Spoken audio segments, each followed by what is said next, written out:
Bismillahirrahmanirrahim. Assalamualaikum warahmatullahi wabarakatuh. Alhamdulillahi rabbil alamin wa bihi nasta'in ala umuri dunya waddin. Salatan wa salaman ala rasulihil amin sayyidina Muhammad wa ala alihi wa ashabihi ajma'in. Alhamdulillahilladzi nahmaduhu wa nasta'inuhu wa nastaghfiruhu wa natubu ilaih. Wa na'udzu billahi min syururi anfusina ومن سيئات أعمالنا من يهده الله فلا مضل له ومن يضلله فلا هادي له ومن يضلل فلن تجد له وليا مرشدا. الحمد لله الذي أرسل رسوله بالهدى ودين الحق ليظهره على الدين كله ولو كره المشركون. اللهم لا سهل إلا ما جعلته سهلا وأنت تجعل الحزن إذا شئت سهلا. سبحانك لا علم لنا إلا ما علمتنا إنك أنت العليم الحكيم. قال رب اشرح لي صدري ويسر لي أمري واحلل عقدة من لساني يفقه قولي ولا حول ولا قوة إلا بالله العلي العظيم. أما بعد. Yang usaha tuan-tuan timbalan pengarah Pendidikan Negeri Johor, Tuan Haji Syarudin Basri dan Ibrahim, Tuan Haji Syahilun, Abdul Halim dan Tuan Haji Omar dan Saleh, kepada semua para pegawai, kaki tangan serta seluruh warga kerja Jabatan Pendidikan Negeri Johor yang dirahmati Allah Subhanahu wa taala sekalian. Alhamdulillah. Syukur kita pada Allah Subhanahu wa taala dengan limpah kurnia inayah, qudrah dan iradah Allah Subhanahu wa taala yang bersifat dengan sifat-sifat kesempurnaan, maka dapatlah kita saat dan ketika ini diberikan lagi peluang dan kesempatan oleh Allah Subhanahu wa taala untuk kita meneruskan lagi kehidupan kita di atas muka bumi Allah Subhanahu wa taala ini, bagi kita melaksanakan tugas, tanggungjawab dan amanah kita sebagai hamba-Nya dan khalifahnya di atas muka bumi. Dan alhamdulillah pada pagi yang mulia ini dapat sekali lagi kita dipertemukan oleh Allah Subhanahu wa taala, dikumpul dan dihimpunkan kita walaupun secara maya, secara atas talian. Masih lagi Allah berikan kita peluang kesempatan untuk kita memanfaatkan pagi yang mulia ini untuk kita kongsi-kongsikan ilmu milik Allah Subhanahu wa taala melalui program Memudayakan Al-Quran Jabatan Pendidikan Negeri Johor. Dan insya-Allah pada pagi yang mulia ini tiba giliran saya untuk memberikan sedikit perkongsian kepada tuan-tuan dan puan-puan yang mulia. Mudah-mudahan kalau tak banyak dapatlah sedikit manfaat kita ambil daripada peringatan-peringatan yang sumbernya datangnya dari Allah Subhanahu wa taala melalui Al-Quranul Karim dan juga sabdaan-sabdaan baginda Rasulullah sallallahu alaihi wasallam. Tuan-tuan, puan-puan, seluruh warga kerja Jabatan Pendidikan Negeri Johor yang dirahmati Allah Subhanahu wa taala sekalian. Insya-Allah pada pagi yang mulia ini saya akan sama-sama nak kongsikan tuan-tuan dan puan-puan satu tajuk yang saya pilih. Tajuknya itu baginya jalan keluar. Baginya jalan keluar. Tajuk ini saya ambil daripada ayat Allah Subhanahu wa taala daripada surah At-Talaq, ayat di hujung ayat yang kedua dan ayat yang ketiga, yang mana orang-orang kita, orang Melayu, orang Malaysia, kita sangat kenal ataupun sangat kita familiar lah ayat ini. Kita panggilnya sebagai ayat ataupun ayat 1000 dinar. Tak tahulah mana datang istilah ayat 1000 dinar ini, tapi itulah panggilan ayat ini yang begitu popular di kalangan orang-orang Melayu khususnya. Allah Subhanahu wa taala berfirman pada surah At-Talaq bermula ayat yang kedua, A'udzu billahi minasyaitonir rajim. وَمَنْ يَتَّقِ اللَّهَ يَجْعَلْ لَهُ مَخْرَجًا وَيَرْزُقْهُ مِنْ حَيْثُ لَا يَحْتَسِبُ وَمَنْ يَتَوَكَّلْ عَلَى اللَّهِ فَهُوَ حَسْبُهُ إِنَّ اللَّهَ بَالِغُ أَمْرِهِ قَدْ جَعَلَ اللَّهُ لِكُلِّ شَيْءٍ قَدْرًا. Sadaqallahul azim. Jadi tuan-tuan perempuan yang dirahmati Allah SWT sekalian, ayat ini kalau kita lihat dalam masyarakat kita diframekan, ya, kita framekan, kita letak di bingkai, ada yang print ataupun poster-poster dilaminatkan, ditampal di pintu-pintu rumah, di atas alang-alang rumah, kalau di kedai-kedai, khususnya kedai-kedai mamak lah kan, kita lihat kat mana ni? Dekat belakang cashier. Tak tahulah cashier tu dia pandai baca ke tidak ayat 1000 dinar yang kita panggil ni, tapi itulah keadaannya kalau kita pergi. Kalau tengok restoran orang-orang Melayu, kalau orang Melayu ni tak berapa nak ada. Tapi kalau restoran mamak ni dia macam jadi dekorasi yang wajib. Frame kan elok, tampal kat belakang cashier. Itu untuk saya ingatkan bahawa istilah ayat 1000 dinar dan fadilat-fadilat 1000 dinar ni tidaklah waris dalam mana-mana riwayat sabdaan baginda Rasulullah sallallahu alaihi wasallam. Saya bimbang bila kita ni beriman dengan kehebatan ayat itu yang tidak ada sandarannya, bimbang ia boleh membawa kepada kesyirikan wal a'yaz billah min dzalik. Bila kita bergantung kepada sesuatu ayat, walaupun dia ayat Quran, ini yang kita perlu fahami. Ada orang dia berpegang pada ayat Quran yang akan menyelamatkannya, maka itu boleh membawa kesyirikan. Kerana yang kita gantung bukan pada ayat Al-Quran. Benar, ayat Al-Quran itu kalam Allah. Namun pergantungan kita tidak adalah melainkan hanyalah kepada Allah Subhanahu Wa Taala semata-mata. Sama juga macam ayatul kursi. Betul, ada riwayat yang menyebut ayatul kursi ini boleh mendinding diri kita daripada gangguan syaitan. Tapi bukanlah bermaksud ayat kursi yang akan menyelamatkan kita. Yang menyelamatkan kita, yang mendinding kita adalah Allah Subhanahu Wa Taala dengan keberkatan amalan kita mengamalkan ayat-ayat Allah. Ini yang paling penting. Jangan sampai niat kita, sampai ada orang yang rasa kecewa. Kita amal ayat 1000 ni tak kaya-kaya pun, tak murah pun rezeki. Inilah bila kita bersandar bukan kepada Allah Subhanahu Wa Taala. Ini satu kebimbangan yang perlu kita ambil perhatian, tuan-tuan dan puan. Jadi berbalik kepada tajuk kita, bagi jalan keluar, saya ambil tajuk ini daripada ayat Allah Subhanahu Wa Taala yang saya kongsikan dengan tuan-tuan dan puan sebentar tadi. Bila mana Allah Subhanahu Wa Taala sebut, wa may yattaqillaha yaj'al lahu makhraja. Barang siapa yang bertakwa kepada Allah, kata Allah. Wa may yattaqillah, barang siapa yang bertakwa kepada Allah, yaj'al lahu makhraja, maka baginya jalan keluar. Jadi di situ jelas ayat Allah SWT. Cuma tuan-tuan dan puan sekalian, sebab itu kita bila nak amal dengan sesuatu ayat, kita perlu tahu juga, kita perlu cari juga ilmu ayat ini turun asalnya tentang apa, ya, supaya kita tak tersalah dalam kita mengambil tafsiran ayat-ayat Al-Quran. Apatah lagi bila kita menggunakannya pula pada jalan yang salah.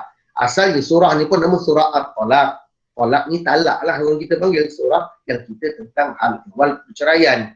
Maka ketika diceritakan tentang talak itu, dia hujung ayat yang kedua, Allah SWT beritahu pada asalnya untuk memberi jalan keluar kepada orang yang bercerai, orang yang ada masalah rumah tangga, maka apa pun yang berlaku.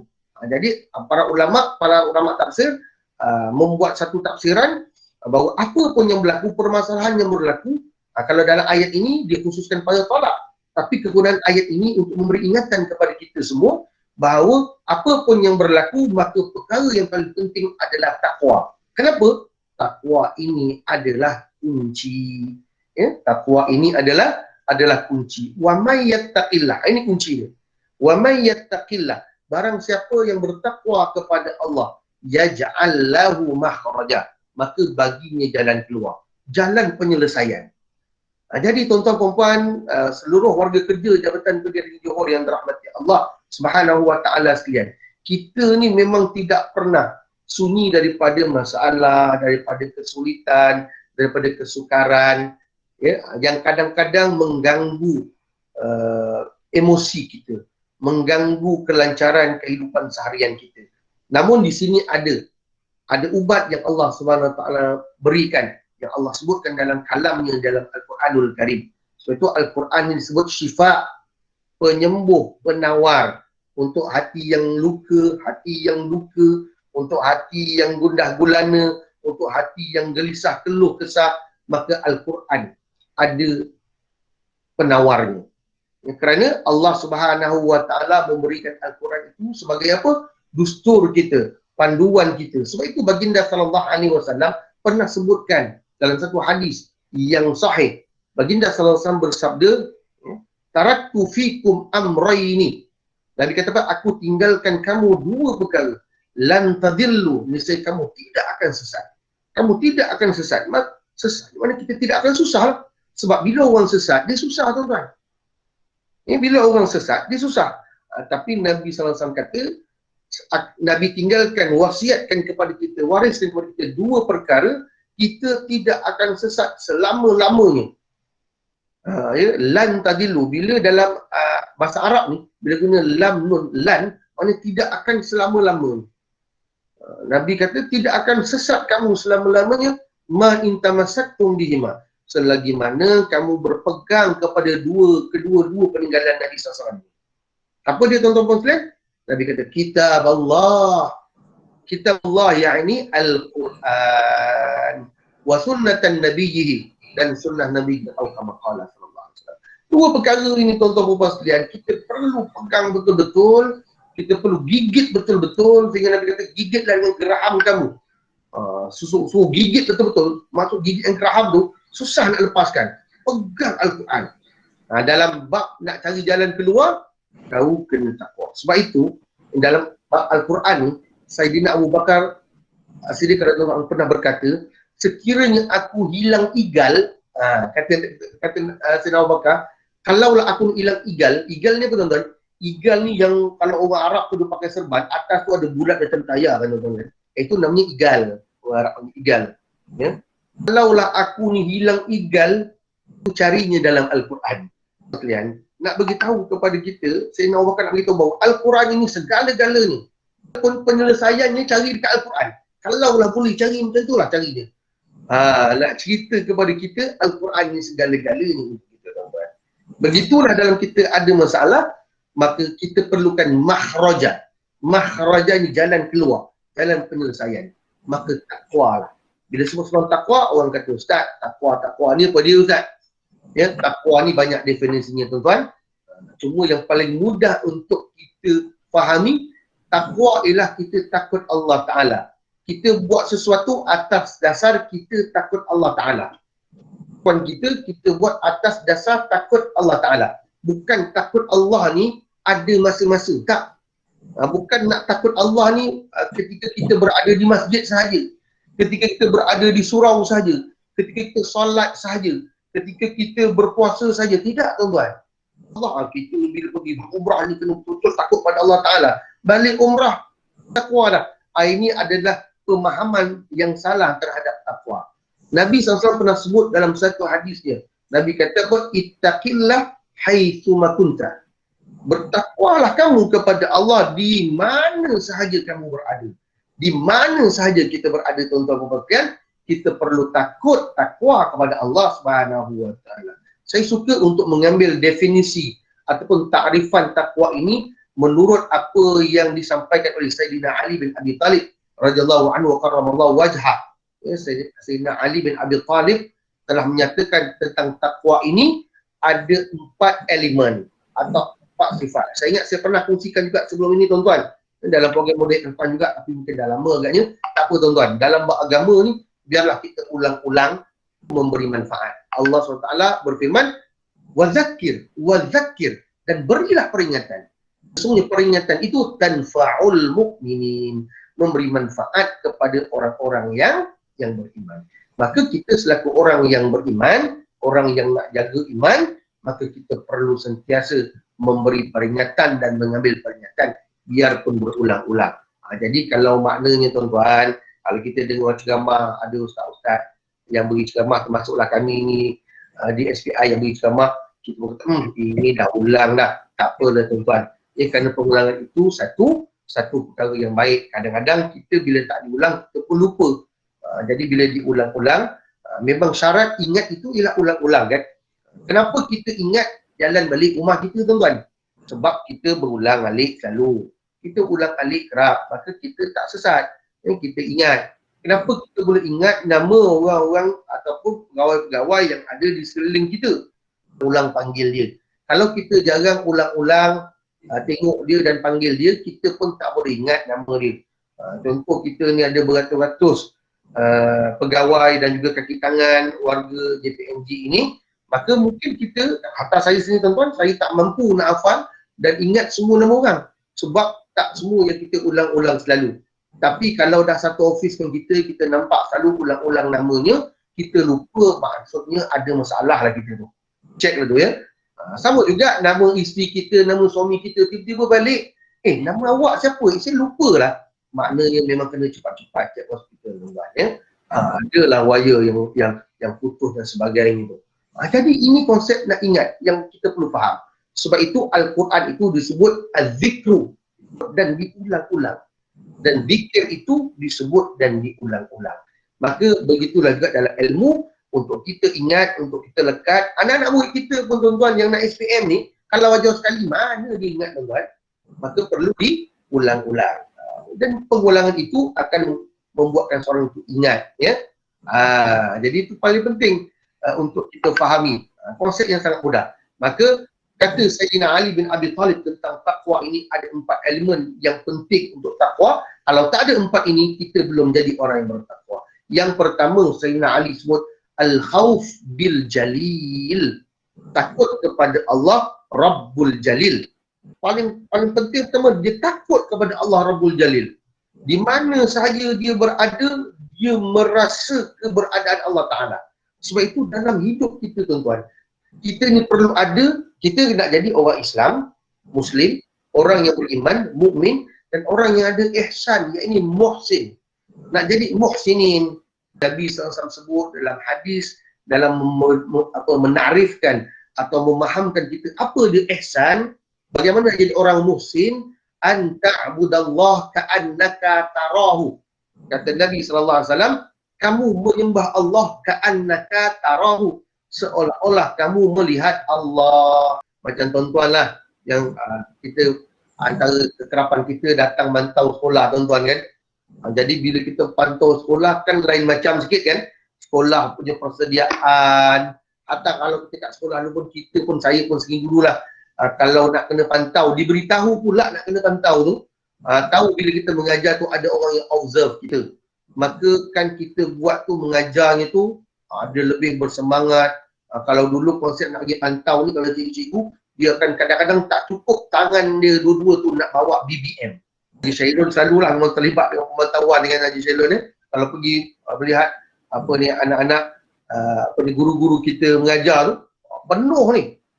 Kalau dulu dengan apa, dengan macam-macam carta dan sebagainya, kadang-kadang minta pelajar bawa lagi pula. Masa 40 minit je, satu masa kan, nak mengajar tu. Sebab apa? Ada orang observe. Esoknya dia akan balik pada chop and talk balik. Sebab apa yang saya nak bawakan tuan-tuan kepada kita dalam memahami maksud ihsan ini, anta'budallah ka'annaka tarahu. Kita beribadah pada Allah seolah kita melihat Allah. Maka di sinilah datangnya keelokan dalam ibadah. Bagaimana kita nak dapatkan ibadah yang berkualiti dekat dengan kita ialah solat tuan-tuan. Bagaimana kita dapat solat yang berkualiti? Kehadiran Allah Subhanahu Wa Taala melihat kita. Melihat kita solat, kan kita takut kepada Allah Ta'ala. Takkan kita nak sembahyang kincai-kincai tuan-tuan. Agak-agak tuan-tuan nak baca Fatihah satu nafas tak? Kalau di depan kita ada Allah Subhanahu Wa Taala tuan-tuan. Sama-sama nak nasihatkan diri kita ni. Kita lihat, bila kita tidak rasa kehadiran Allah Ta'ala, apa berlaku pada solat kita tuan-tuan? Solat kita jadi tak khusyuk, kita baca pun lebih kurang, kita pun nak cepat habis aja. Sebab apa? Kita tidak rasa kesedapan, keenakan solat dan tidak merasa kehadiran Allah SWT yang sedang melihat kita. Begitu juga dengan ibadah-ibadah lain. Puasa lama tuan-tuan, solat tak lama. Puasa lama, 1 hari, setengah hari, 13-14 jam. Ramadan nanti puasanya Allah dah berikan kelebihan kepada kita, syaitan dah tak goda kan. Dah tak goda kita dah. Tapi kadang-kadang kita masih tak dapat lagi nak bayar. Kenapa? Kerana konsep yang bernama al-khawf bil jalil ini tidak dapat kita hadirkan. Anta'budallah ka'annaka tarahu.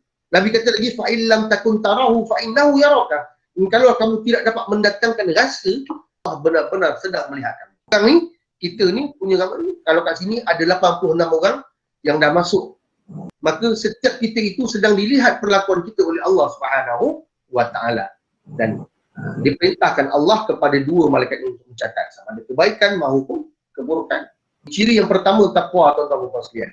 Lalu bitanzil, beramal dengan apa yang diturunkan Allah Subhanahu wa taala kepada kita, iaitu Al-Quranul Karim. Dan juga sabda-sabda Nabi yang datang daripada lidah Rasulullah SAW, kerana apa yang dituturkan Nabi itu adalah wahyu dari Allah Subhanahu wa taala. Al-Quran, Allah sebut apa? A'udzu billahi minasyaitonir rajim. Wa ma yantiqu 'anil hawa wa ma yantiqu 'anil hawa in huwa illa wahyu yuha. Dituturkan oleh Nabi Muhammad SAW itu mengikut hawa nafsunya, in huwa illa wahyu yuha, melainkan semuanya itu datangnya daripada apa yang diwahyukan oleh Allah Subhanahu wa taala. Jadi kena beramal dengan apa yang diturunkan oleh Al-Quran dan juga apa yang disampaikan oleh baginda Rasulullah sallallahu alaihi wasallam. Kalau kita yang fardu dah tentulah semua, yang sunat ikut kemampuan kita, tak dapat buat semua, jangan tinggal semua. Kullu la tatrukuhu rukuhu, kullu lam tatrukuhu kullu. Kalau kamu tak dapat buat semua, jangan tinggal semua. Ada permintaan untuk sambung lagi, insya-Allah nanti Khairi akan sambung tentang amalan-amalan yang walaupun sedikit, gandaan-gandaannya banyak yang Allah akan berikan. Kan kita contoh dalam wuduk tu kan, setiap perlakuan wuduk kita itu ada doa-doa yang boleh kita amalkan. Mungkin kita tak dapat amal semua tuan-tuan, tapi adakah satu doa ataupun amalan yang disampaikan oleh Ustaz Khairi itu kita telah amalkan? Tapi yang dah dapat satu tu dah amal belum? Kalau belum amal, kita cuba amalkan, dapat amal sikit. Nanti ada kekuatan lagi, tambah lagi tuan-tuan ya. Untuk apa? Untuk datangkan takwa kita pada Allah Subhanahu wa taala. Beramal dengan apa yang diturunkan oleh Allah Subhanahu wa taala. Ini menjadi keutamaan kita, priority kita. Apa yang saya sampaikan daripada sabdaan Nabi SAW tadi. Tinggalkan Nabi wasiatkan, Nabi wariskan kepada kita dua perkara, iaitu inilah dia, kena beramal dengan apa yang diturunkan oleh Allah Subhanahu wa taala.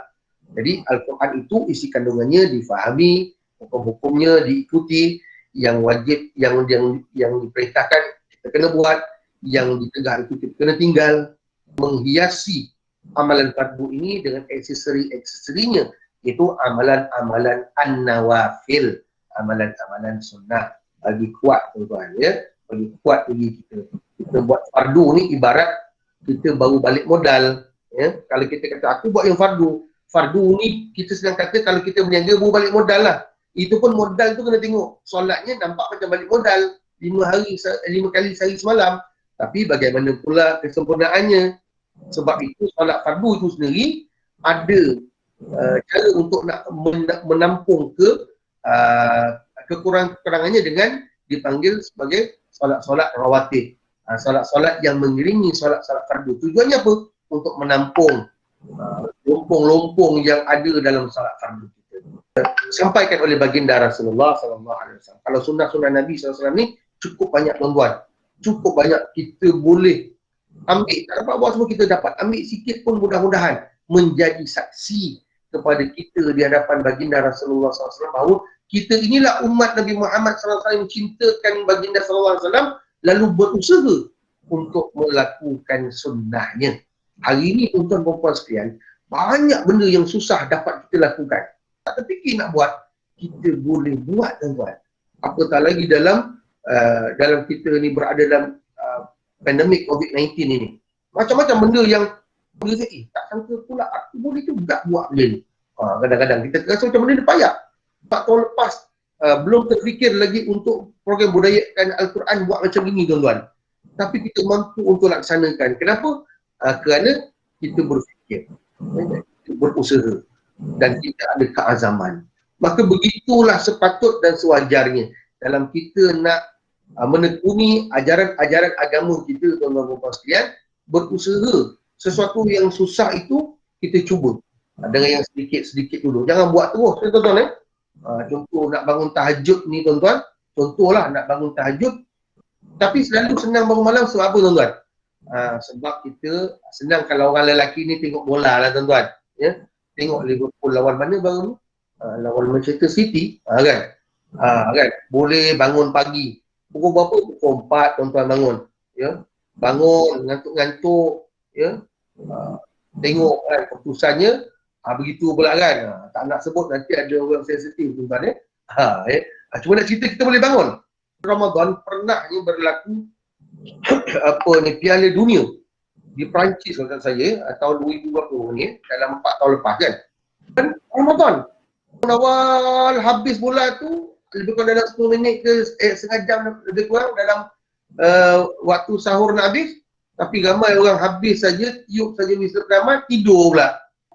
Sahur pun tak apa nak sahur, ataupun mungkin sahur lah sambil tengok bola atau dia sahur. Yang paling kita sedih apa? Sangat penjaga malam tidur subuh dalam bulan Ramadan. Subuh dinosaur. Tuan, dah kesiangan atas kelalaian kita. Jadi sayang kan?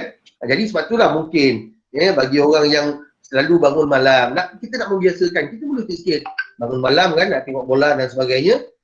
Jadi apalah kiranya, kalaupun mungkin bangun-bangun dah start, sayang ni nak tengok dulu, nanti waktu rehat tu tuan-tuan, waktu rehat tu kita nak tengok apa tuan-tuan, waktu rehat kan, masuk bilik air, ambil wudu, solat tahajud 2 rakaat. 2 rakaat aja tuan-tuan, 2 rakaat saja. Nak amal. Antara solat sunat yang tidak pernah ditinggalkan oleh baginda Rasulullah SAW apa dia? Solat witir. Benda yang solat paling mudah nak buat. Sebab tu rakaat untuk solat witir tuan-tuan, berapa? 2 rakaat. Ya Allah. Solat subuh pun 2 rakaat. Kita musafir, solat subuh boleh qasar tak? Cerita tengok benar ni. Solat subuh pun nak qasar juga. Solat subuh 2 rakaat. Solat witir 1 rakaat tuan-tuan. 1 rakaat. Takkan 1 rakaat ni, Allah tuan-tuan, kalau kita kira betul-betul tuan-tuan, 1 rakaat dengan package bacaan dia ialah Al-Fatihah dan surah Al-Ikhlas. Saya ingat tak sampai dan tengok pula kelajuan kita baca Fatihah dan surah Al-Ikhlas ni, saya ingat tak berapa minit tuan-tuan, kita dah selesai. Tapi adakah kita melaziminya tuan-tuan? Jadi saya mengajak diri saya dan tuan-tuan sekalian, takwa ni kita cuba amal lah apa yang Allah perintahkan, dan aksesorinya apa yang Nabi biasa buat, dan mudah untuk kita laksanakan di peringkat awal. Solat isyak tuan-tuan habis, solat isyak, kita solat ba'diyah.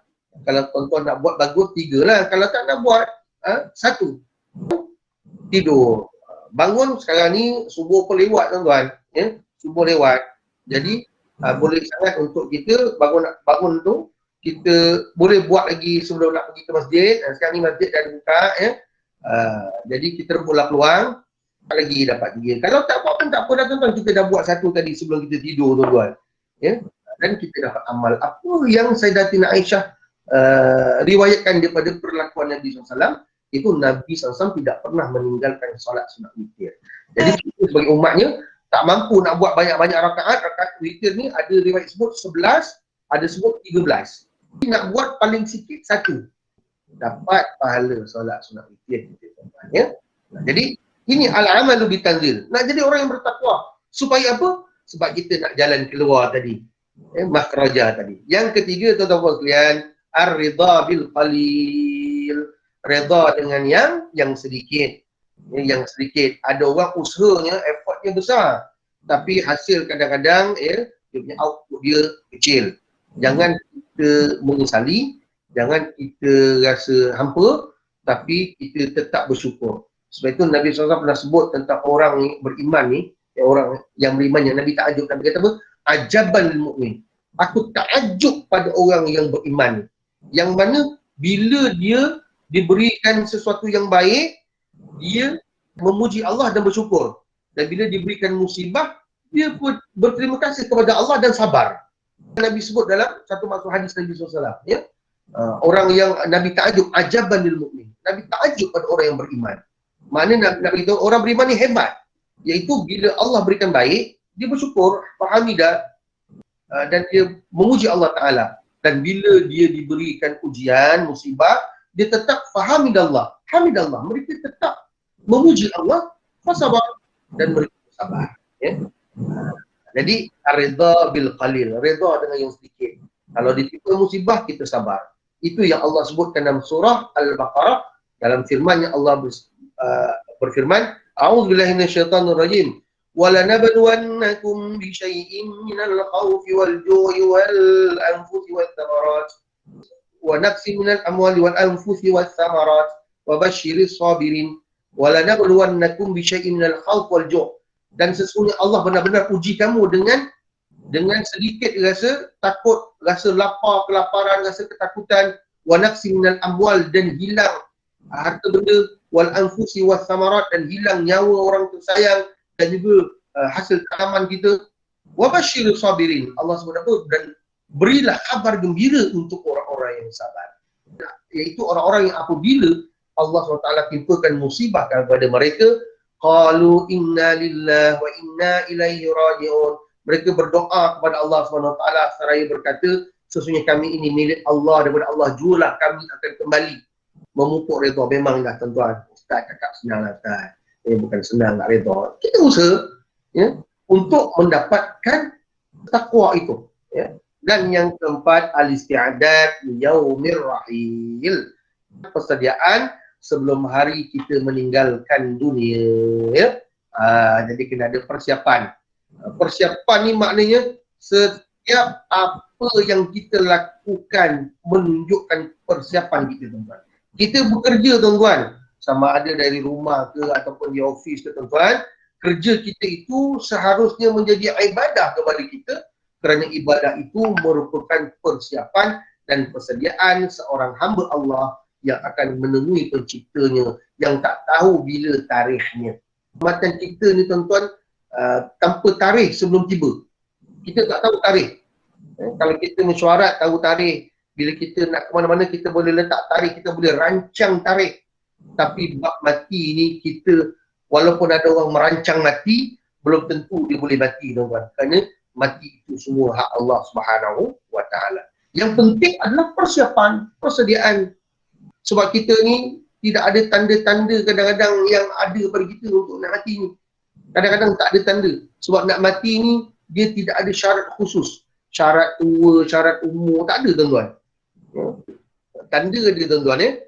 Nabi SAW ketika ditanya oleh Malakul Maut nak tarik nyawa, sebab sebelum tu Malakul Maut pernah beritahu, wahai Muhammad, kalau aku nak cabut nyawa kau, aku tidak akan cabut secara tiba-tiba. Dia tangi tanda-tandanya, alamatnya. Tapi ketika Malakul Maut datang, tuan-tuan, Nabi SAW kata, wahai Malakul Maut, kau kata dulu kamu nak cabut nyawa aku dan ada tanda-tandanya. Maka Malakul Maut kata, ya, dan tanda-tanda itu telah mendatangi dirimu. Apa dia? Antaranya, tuan-tuan, antaranya bila rambut sudah beruban. Washta'ala ra'su syaiban. Dan apabila rambut-rambut kepala itu sudah ditumbuhi uban. Itu antara tanda. Banyak tandanya, saya beri je sebab kita ni banyak yang memang dah beruban. Tak banyak, kalau ada selai dua helai pun sudah tanda tu, tuan-tuan. Tapi bukanlah bermaksud orang beruban je dekat dengan meninggal. Orang tak beruban pun ramai yang meninggal. Ini antara tanda, ya. Sebab Nabi kata, apa tandanya? Ada tanda. Nabi SAW ni ada 20 helai uban je lebih kurang dan kita Syara'il sebut. 20 helai uban lebih kan. Jadi kita ni, tuan-tuan, selalu duduk telik muka kan. Bagus sebenarnya untuk kita tengok ada tak tanda-tandanya. Antara tandanya apa? Bila muka kita yang dulu tegang-tegang itu, yang elok-elok itu dah mula berkedut-kedut. Tubuh badan kita yang dulu kuat dah mula rasa lemah, rasa sakit sana sini. Ini semua tanda-tanda yang didatangkan Allah Subhanahu wa Ta'ala kepada kita untuk kita sepatutnya menyedari bukan persiapan dan persediaan untuk bertemu Allah Subhanahu wa Ta'ala. Ya? Jadi tuan-tuan sekalian, itulah antaranya. Banyak perbincangannya, tuan-tuan, tapi masa mencemburi kita, tuan-tuan, dan tuan-tuan pun ni akan ada urusan-urusan lain yang perlu diselesaikan. Jadi inilah 4 yang saya nak ambil daripada kata-kata Sayyidina Ali bin Abi Thalib radhiyallahu anhu wa karramallahu wajhah yang menceritakan tentang ciri-ciri takwa itu, tuan-tuan. Kenapa kita perlu tahu ciri-ciri ini? Untuk kita mendapatkan makhraja, jalan keluar. Malah, tuan-tuan, puan yang rahmati Allah SWT sekalian, bukan sekadar makhraj kita dapat jalan keluar daripada takwa ini, tapi Allah kata apa? Wa yarzuquhu. Ni yang kedua. Yang pertama tadi, orang yang bertakwa baginya jalan keluar. Ni fokus tajuk kita hari ini. Yang kedua, Allah kata wa yarzuquhu min haitsu la yahtasib. Berikan kepada orang itu dari sumber rezeki yang tidak disangka-sangka. Allahu Akbar. Orang kita ni kan nak rezeki, betul kita mahu rezeki, tuan-tuan. Dan kata kadang-kadang kita tak sangka. Kita tak sangka, tuan-tuan, kita dapat rezeki tu kadang-kadang. Allah telah memakbulkan sesuatu atas perbuatan dan amalan kita. Ada ciri-ciri takwa yang telah kita tepati, maka Allah SWT mengizinkan kita untuk dapat rezeki yang kita pun tak sangka. Jadi tuan-tuan, perempuan, warga kerja, Jabatan Negeri Johor yang dirahmati Allah Subhanahu wa Ta'ala sekalian. Jadi untuk dapat 2 perkara utama dalam dalam kerjaya kita pun inilah yang kita nak, tuan-tuan. Kita nak apa? Kita nak jalan keluar dan kita nak rezeki yang tidak disangka-sangka kan, tuan-tuan kan. Kita ada KPI kita. Rupanya dapat yang lebih hebat, yang tidak disangka-sangka. Itu sudah tentulah menjadi impian kita.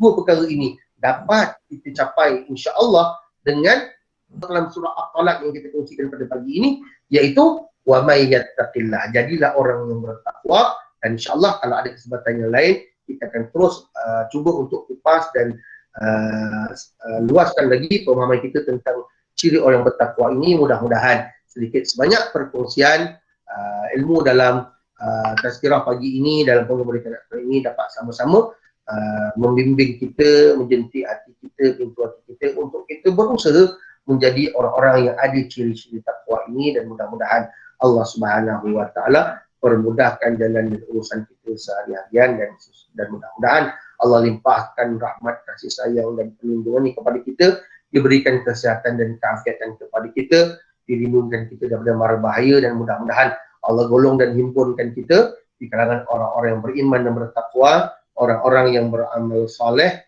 orang-orang yang layak untuk duduk dan mendiami syurga Allah Subhanahu wa taala di akhirat kelak. Sesungguhnya segala yang baik-baik itu sudah tentunya datang daripada Allah Subhanahu wa taala juga. Yang buruk, silap salah, asal bahasa atau mungkin bahasa atau penyampaian yang saya sebutkan tadi kurang sesuai atau menyinggung mana-mana pihak, saya mohon jutaan kemaafan. Sesungguhnya kelemahan dan kekurangan ini datang dan berpunca dari kelemahan dan kekurangan diri saya sendiri, disandarkan Allah Subhanahu wa taala atas kelemahan dan kekurangan ilmu saya. Dan untuk makluman tuan-tuan perempuan, ya, untuk kehadiran program Al-Quran ini, saya sudah masukkan di ruangan simbang ini, tuan-tuan perempuan masuk mengisi kehadiran untuk SPL KPM. Kita bertemu lagi di lain kesempatan. Yang baik itu daripada Allah, yang buruk silap-silap datang pada kelemahan dan kekurangan diri saya. Aqulu qawli hadza wa astaghfirullahal azim li wa lakum. Wabillahi taufiq wal hidayah. Wassalamualaikum warahmatullahi wabarakatuh.